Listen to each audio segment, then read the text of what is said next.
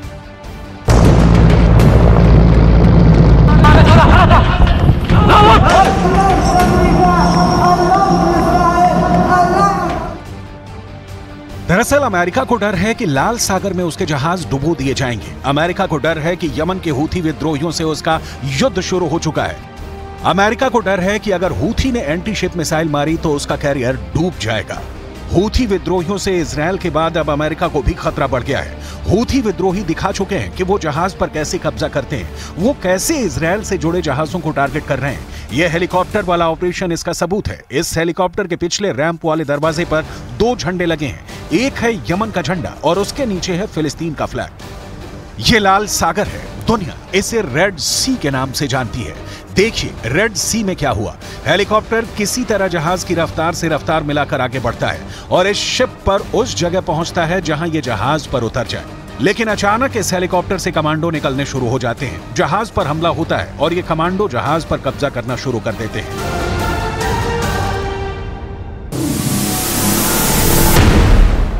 AK-47 और बाकी हथियारों से लैस ये कमांडो जहाज पर आगे बढ़ते हैं। हेलीकॉप्टर फौरन जहाज से उड़ जाता है। क्या हो रहा है किसी को नहीं मालूम। ये कमांडो जल्दी से जहाज के ब्रिज की तरफ बढ़ते हैं। ब्रिज यानी वो जगह जहां से पानी के जहाज को कंट्रोल किया जाता है। शिप के स्टाफ की तरफ राइफल तान ये सभी हमलावर जहाज के ब्रिज में दाखिल होते हैं और फिर क्रू मेंबर हैंड्स अप करके हमलावरों की स्क्रीन के आगे सरेंडर कर देते हैं।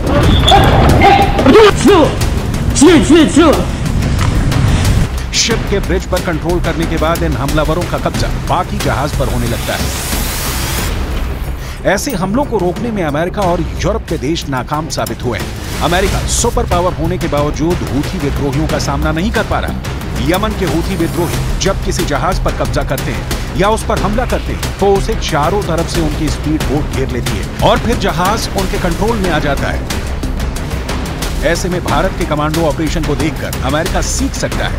भारत ने बता दिया है कि जहाज पर कब्जा हो तो कैसे लड़ा जाता है, लेकिन अमेरिका की हिम्मत हूथी विद्रोहियों के खिलाफ दिखाने में अब तक नाकाम रहा है और इसका खामियाजा अब इजरायल ही नहीं पूरा यूरोप भुगत रहा है। यमन के हूथी विद्रोही जो गाजा पर इजरायल की बमबारी रुकवाने के लिए इजरायल के जहाजों या उसके लिए माल ले जा रहे कार्गो शिप को टारगेट कर रहे हैं और अब उन्होंने अमेरिकी नौसेना के जहाजों पर हमला करने की कसम खाई है। फिलहाल हूथी इजरायल से जुड़े जहाजों को निशाना बना रहे हैं। उन्होंने इजरायल से जुड़े जहाजों के खिलाफ न सिर्फ हमले किए बल्कि उनको अगवा भी किया है। इन हमलों ने कई कंपनियों को माल की आवाजाही रोकने पर भी मजबूर किया है। इसी वजह से अब कार्गो जहाज अदन की खाड़ी और लाल सागर के करीब भी नहीं आना चाहते हैं। यहीं से एशिया की तरफ से यूरोप को रास्ता जाता है। दुनिया की सबसे अहम शिपिंग लेन मिस्र के सुएज कैनाल से गुजरती है। अगर इस शिपिंग लेन की तरफ लाल सागर से होता हुआ जा रहा रास्ता ब्लॉक हो जाता है तो ये रास्ता 6000 किलोमीटर लंबा हो जाएगा, क्योंकि तब समुद्री जहाजों को अफ्रीका का चक्कर लगाकर यूरोप पहुंचना होगा। अगर इजरायल जाना है तो रास्ता 10,000 किलोमीटर तक ज्यादा हो जाएगा। 3 से 5 दिन का सफर और लंबा हो जाएगा।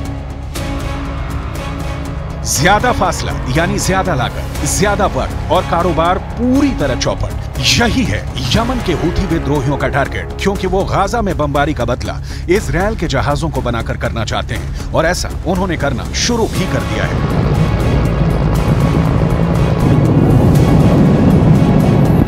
ऐसे में भारतीय नौसेना का वीडियो अमेरिका के लिए एक सबक है।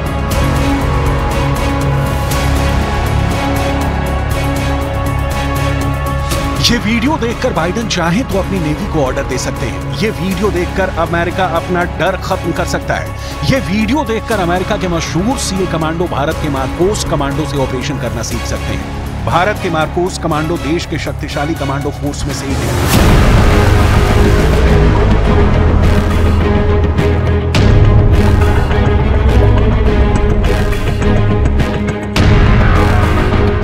1987 में बने मार्कोस बहुत ही तेजी से ऑपरेशन करते हैं। इन्हें अमेरिका के नेवी सील्स की तर्ज पर ही तैयार किया गया था। लेकिन हैरत की बात यह है कि आज ये ऐसे ऑपरेशन को अंजाम दे रहे हैं जो खुद अमेरिका लॉन्च करने से घबराने लगा है। दरअसल इस वक्त लाल सागर में बहुत आग है। इस वक्त लाल सागर के आसपास बहुत गुस्सा है। इस वक्त लाल सागर में वॉर जोन भड़कने की कगार पर है।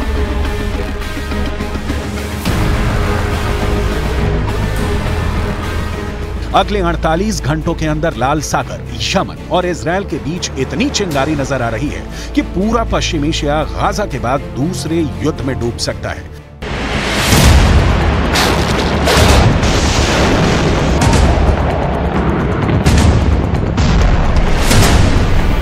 गाजा में चल रही जंग के बाद दुनिया में कारोबार के लिहाज से हालात कितने गंभीर हो चुके हैं, इसका खतरा सब महसूस करने लगे हैं। इजरायल ने दुनिया के प्रेशर के सामने झुकने से मना कर दिया है। लिहाजा अब हूथी विद्रोही, जिनकी ईरान से बेहद करीबी है, उन्होंने इजरायल के शिप को टारगेट करने का फैसला किया है। वो जानते हैं कि उनके करीब से गुजरती शिपिंग लेन दुनिया की लाइफलाइन है और यहाँ पर हमला करने का मतलब इजरायल और अमेरिका के गले पर हमला करने जैसा है। Houthi seizure of the motor vessel Galaxy Leader in the Red Sea is a flagrant violation of international law. We demand the immediate release of the ship and its crew, and we will consult with our allies and UN partners as appropriate on next steps.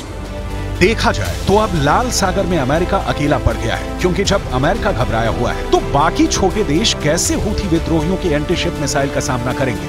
ये सवाल अब Biden से पूछे जा रहे हैं। America ने जब से हूथी विद्रोहियों को टारगेट किया है, उसके 10 लड़ाके मार गिराए हैं। तब से कहा जा रहा है कि खून खून हुआ लाल सागर। नए वॉर जोन में अब मचने वाला है महाबवंडर।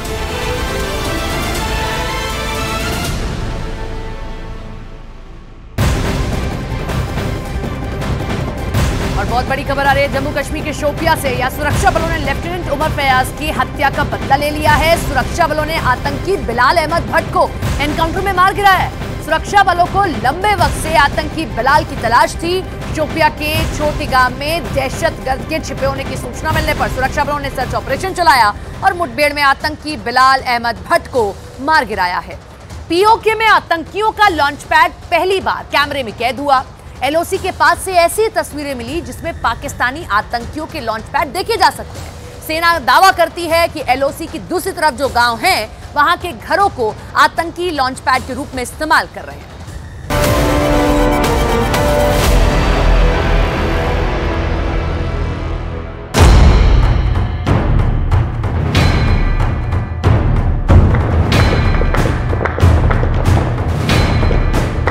एनकाउंटर में टेररिस्ट जो था, उस जिसका नाम बिलाल भट्ट था वो न्यूट्रलाइज हुआ।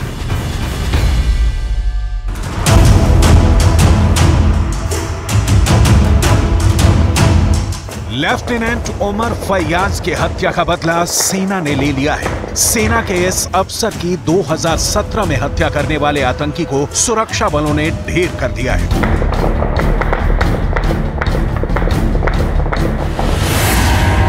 इस तस्वीर को गौर से देख लीजिए। ये जम्मू कश्मीर में आतंक का बड़ा नाम था जिसे सुरक्षा बलों ने मार गिराया है। नाम है बिलाल अहमद भट्ट। काम आतंकी वारदात को अंजाम देना। लश्कर-ए-तैयबा का दहशतगर्द। आरोप 2017 में लेफ्टिनेंट उमर फयाज के अपहरण और हत्या में शामिल होने का। इस आतंकी के गुनाहों की लिस्ट बहुत लंबी है। कैसे बिलाल अहमद भट्ट घाटी में आतंक का पर्याय बना, ये सब बताएंगे आपको। लेकिन उससे पहले ये तस्वीर देखिए। जगह जम्मू कश्मीर का शोपिया। सुरक्षा बलों ने पूरे इलाके को घेर रखा है। दोनों तरफ से अंधाधुंध फायरिंग हो रही है। सामने कुछ आतंकी छिपे हैं। आतंकियों से निपटने के लिए जवान दबे पांव आगे बढ़ रहे हैं, लेकिन इसकी भनक आतंकी को लग गई और जवानों पर उसने फायरिंग शुरू कर दी। जवाब में सुरक्षा बलों ने ताबड़तोड़ फायरिंग शुरू कर दी। कई घंटे तक चले ऑपरेशन के बाद सुरक्षा बलों ने आतंकी बिलाल अहमद भट्ट को मार गिराया। सुरक्षा बलों के लिए ये बड़ी कामयाबी है। पुलिस को लंबे वक्त से इसकी तलाश थी। जम्मू कश्मीर में सुरक्षा बलों का आतंकियों के खिलाफ ऑपरेशन जारी है। पुंछ और राजौरी में हुए एनकाउंटर के बाद सिक्योरिटी फोर्स कोई चांस नहीं लेना चाहते। यही वजह है कि इस वक्त घाटी में लगातार सेना का सर्च ऑपरेशन जारी है। एक के बाद एक आतंकी का सेना सफाया कर रही है, लेकिन असली टारगेट तो LOC के पार है।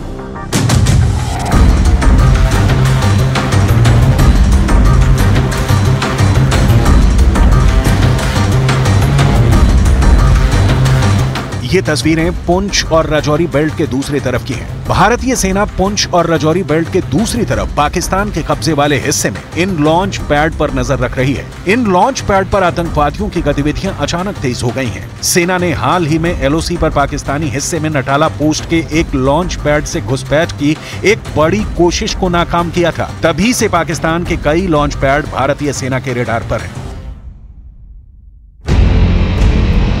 पुंछ में LOC के पार POK में आतंकियों ने जो लॉन्च पैड तैयार किए हैं, उनमें नल्ली का इलाका है। भिम्बर का ठिकाना बहुत खतरनाक है। POK में एक लॉन्चिंग पैड बकबक में है। बक्सर में भी आतंकियों की घुसपैठ कराई जाती है। POK के पखुरनी में भी अड्डे हैं। माखजाल से भी आतंकवादी लॉन्च किए जाते हैं।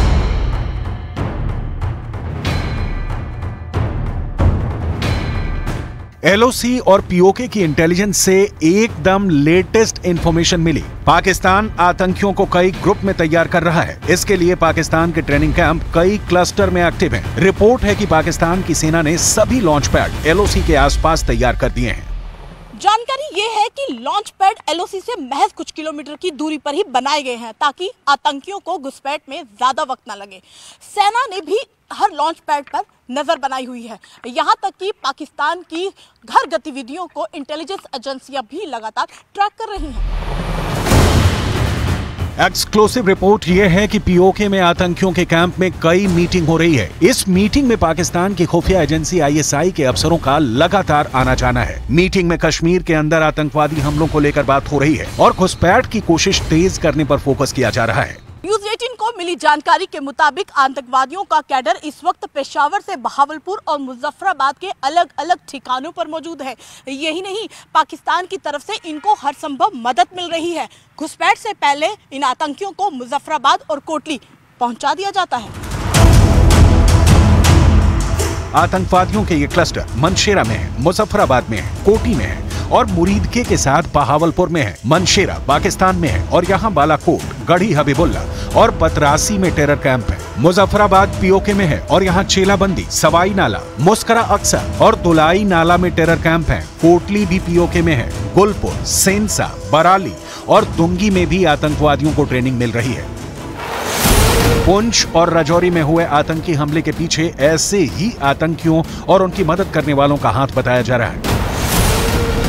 जम्मू कश्मीर में इस वक्त आतंकी संगठन TRF काफी एक्टिव है, यानी द रेजिस्टेंस फ्रंट। इसका ये ग्रुप लंबे वक्त से जम्मू कश्मीर में आतंकी हमलों की प्लानिंग कर रहा है। नए अटैक में जो आतंकी शामिल रहे, उनमें जैश से लेकर लश्कर और हिजबुल का कैडर एक्टिव रहा है।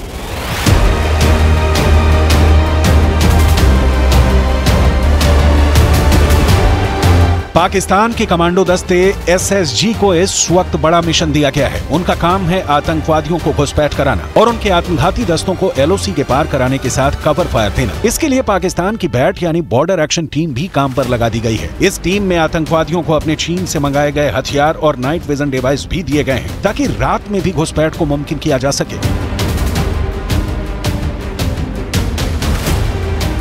इस वक्त LOC पर चप्पे चप्पे पर भारत की फौज तैनात है, लिहाजा भारतीय सेना की पूरी घाटी पर नजर रहती है। लेकिन यहाँ जंगलों से घिरे कई ऐसे इलाके हैं जहाँ ना बाढ़ लगाना आसान है, ना ही निगरानी। कई ऐसे इलाके हैं जहाँ निगरानी रखने के लिए एक बटालियन भी कम पड़ती है। LOC के उस पार के ये वही इलाके हैं जहाँ बिलों में छिपकर पाकिस्तान के दहशतगर्दों की टोलियां घुसपैठ की ताक में रहती है। एक तरह से पाकिस्तानी आर्मी बेनकाब हो गई है। ये पुख्ता रिपोर्ट बताती है कि भारत के पास पाकिस्तान के प्लान की पूरी रिपोर्ट है। ओंकारा से लेकर मुजफ्फराबाद तक आतंकवाद के कारखानों की पूरी लिस्ट तैयार हो रही है। इस वक्त सेना के पास पाकिस्तान में टेरर इंफ्रास्ट्रक्चर और ISI के बैकअप की पूरी रिपोर्ट है।